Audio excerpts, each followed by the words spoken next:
J'ai une question Twitch, tu connais? Bah en ce moment, ils ont un peu la pression parce qu'un concurrent est arrivé sur le marché du streaming avec des propositions super agressives.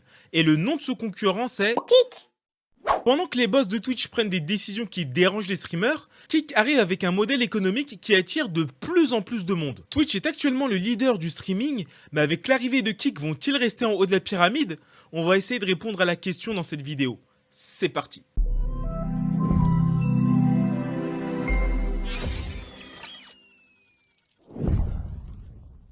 Bon, on va commencer par présenter Kick. Donc, Kick, c'est quoi?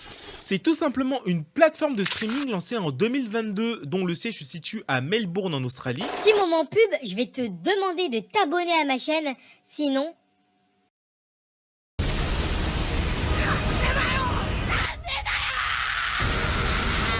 Tu veux pas que je vienne comme ça, hein? Alors abonne-toi. Merci.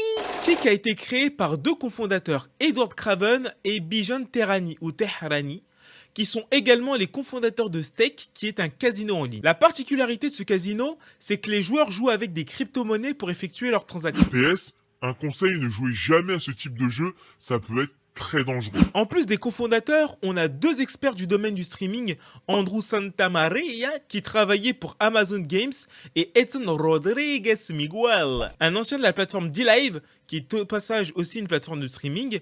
Et on a également Trainwork, qui est un streamer anglophone, qui est le troisième copropriétaire de Kick. Je sais pas si vous êtes déjà allé sur Kick par curiosité, mais la première chose qui est flagrante, c'est que c'est clairement un copier-coller de Twitch, à la différence que le violet de Twitch est remplacé par du vert. Ils s'en foutent royalement d'être assimilés à des copieurs. Ils ont juste dit aux équipes de dev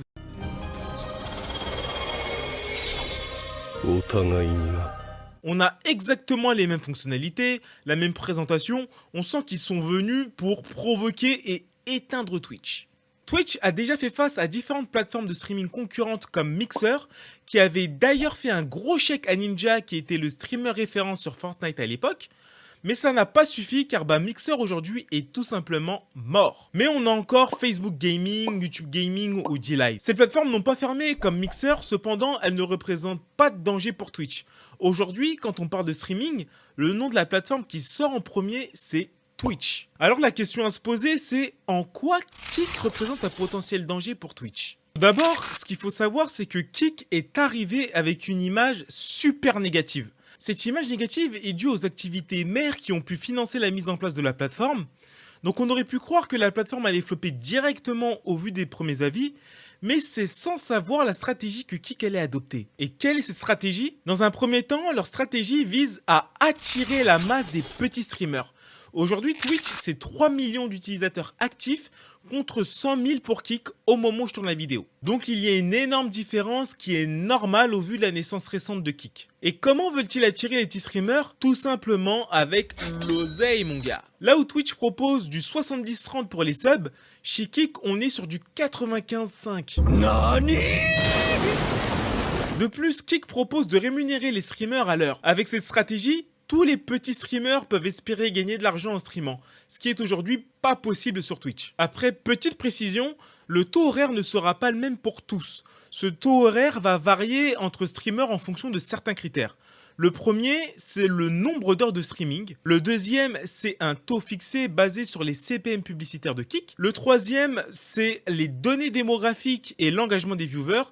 Et le dernier, c'est la moyenne des viewers sur la chaîne. Maintenant, vous allez me dire, mais comment vont être payés les streamers? Ils seront tout simplement payés par un virement en crypto-monnaie à chaque fin de mois. Une fois que les petits streamers commenceront à se précipiter sur la plateforme, la deuxième phase de la stratégie de Kick, c'est d'attirer les gros streamers. Et comment veulent-ils faire ça? Tout simplement en leur proposant des contrats qui sont assez durs de refuser au vu des rémunérations proposées et des conditions. Par exemple, le streamer XQC s'est fait proposer un contrat à 100 millions de dollars pour aller sur Kick. Bien sûr, il a accepté, mais il y a un truc où Kick a été super malin, c'est qu'il n'y a pas de contrat d'exclusivité.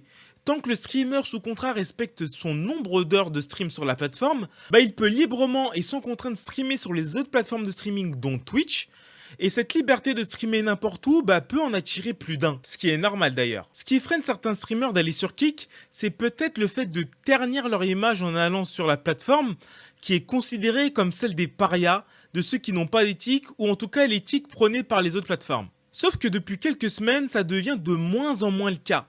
Étant donné que certains gros streamers clean commencent à arriver sur la plateforme, ça a entraîné des conséquences directes. Et la conséquence principale, c'est que la plateforme commence à être de plus en plus fréquentable et de plus en plus de personnes commencent à s'y pencher sérieusement au vu des avantages financiers qu'il y a. Il y a aussi la pensée de se dire qu'au vu du modèle économique qu'ils ont pour attirer les utilisateurs, qu'on sait très bien que cette période dorée ne durera pas. Mais tant qu'elle est encore là, faut y aller et prendre ce qu'on peut prendre. Ce qui est totalement compréhensif, surtout pour les petits streamers qui luttent pour vivre totalement de leur passion du stream. Avec la montée en puissance de Kick, on pense tous à la même chose.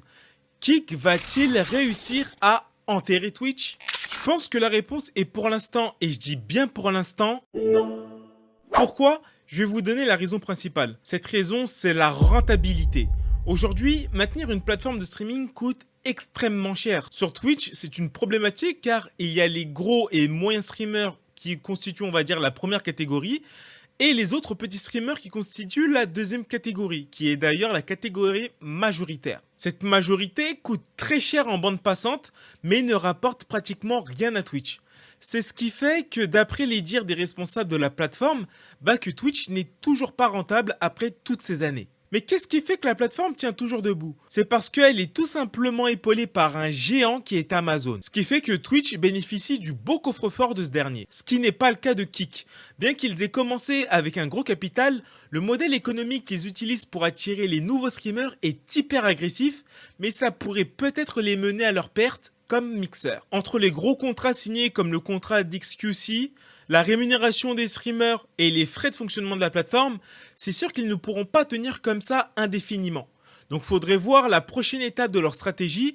En tout cas, ils ont réussi à faire trembler Twitch qui avait jusque-là le monopole du marché sans réel concurrent. Perso, je vois Kick un peu comme l'opérateur Free.